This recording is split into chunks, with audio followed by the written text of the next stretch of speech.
Hey guys, it's Myra Thoughts, and today's video is going to be pretty simple.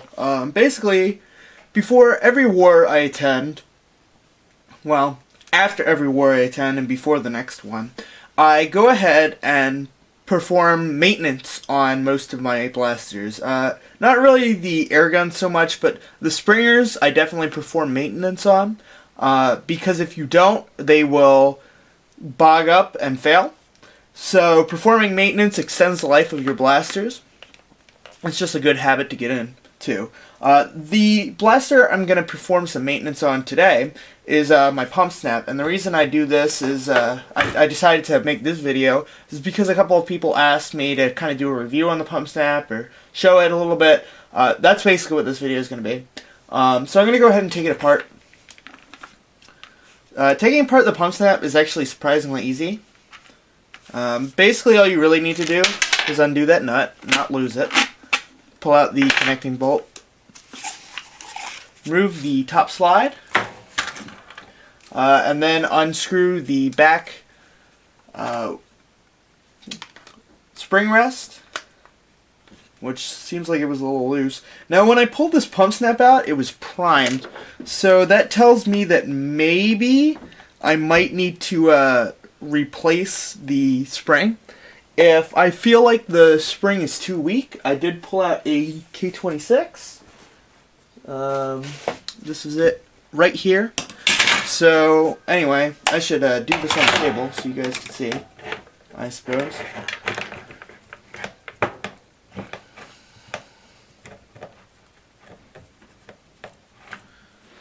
And taking apart the blaster is very simple. You could do it at the war site, which Nerfomania is known for doing, but it's really easy to do. I prefer to do it in a controlled environment just because it helps make sure that nothing goes missing.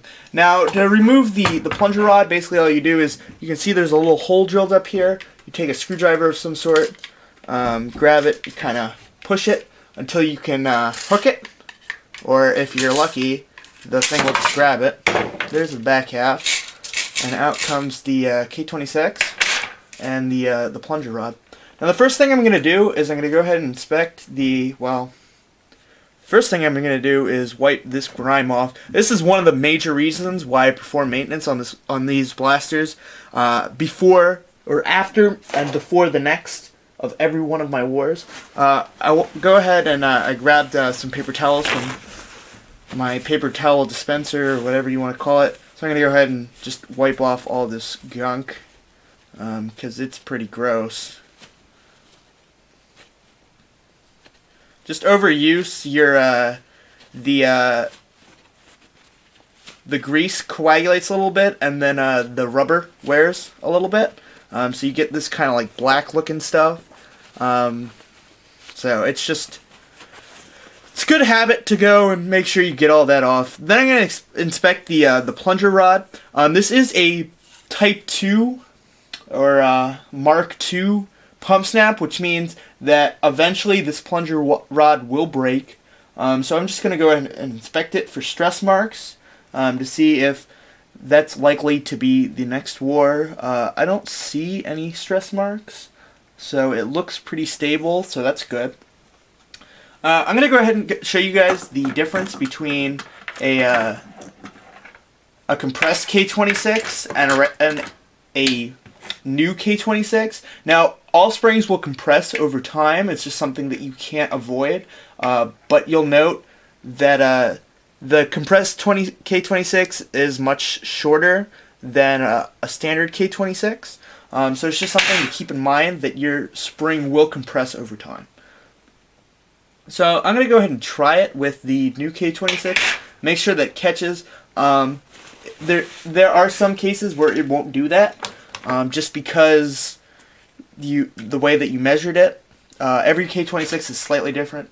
But before I do that, I'm going to go ahead and grease it up again real quick. Obviously the grease is really important for these homemades, especially snap plunger heads, the way that they're made. They will not work without liberal amounts of grease. So I'm going to go ahead and put it back together. The first thing you do is you put it in the back. Then you want your spring, and I'm gonna go ahead and try the new K26 and see if I can't get that to work. And then once you get that on, you also need your spring rest. And then I'm gonna go ahead and depress the trigger so I can make sure it gets past. And I'm gonna need to use this screwdriver. Alright, there we go. And I probably screwed it up, but that's okay. Oh, no, it's pretty close. Alright. So this is going to be tricky.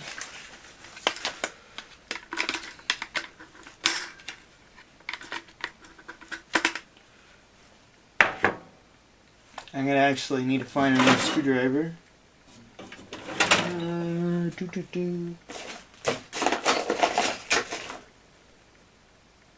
There we go.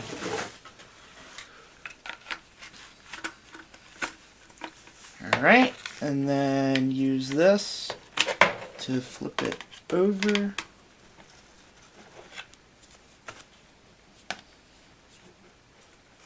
Okay, well this is going to be interesting. I didn't mean for that to happen.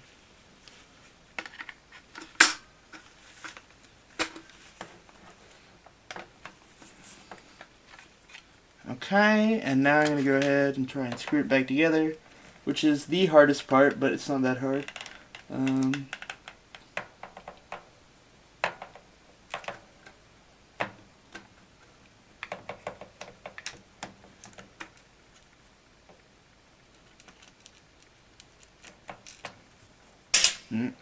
Well, there goes one screw.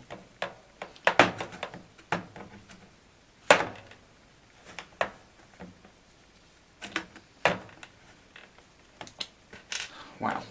Okay. So you can see, obviously, putting the full K26 in makes it much harder to put back together. That's to be expected. I'm gonna go ahead and put it back together, so you guys don't have to watch me beat at it for a couple minutes, and I'll come back in a minute. Alright, so I've put the pump snap back together, and I've gone ahead and placed it on the back mount of the pump snap stock that I use for all my Nerf wars. I just figured that this was the easiest way to do it, so that's what I did. The new K26 was accepted by the pump snap. It catches fine. The one thing that I found is it vacuum loaded a dart at one point while I was doing a little bit of testing before this shoot, so that might be something that I need to look into, but other than that, it should be ready to go.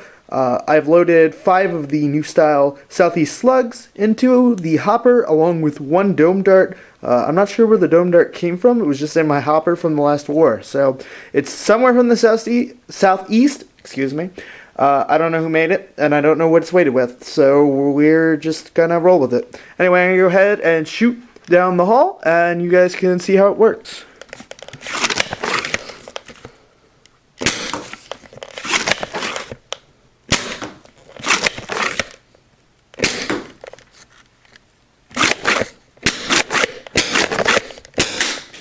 Oh, that last one didn't quite hit the curtain. But anyway, the one last thing that I did is I finally gave in and glued this hopper together, so hopefully it will explode less in the future. But anyway, that is the pump snap. You've gotten a little bit of an insight into what the internals look like and how I maintenance my blasters in between wars. Thanks for watching.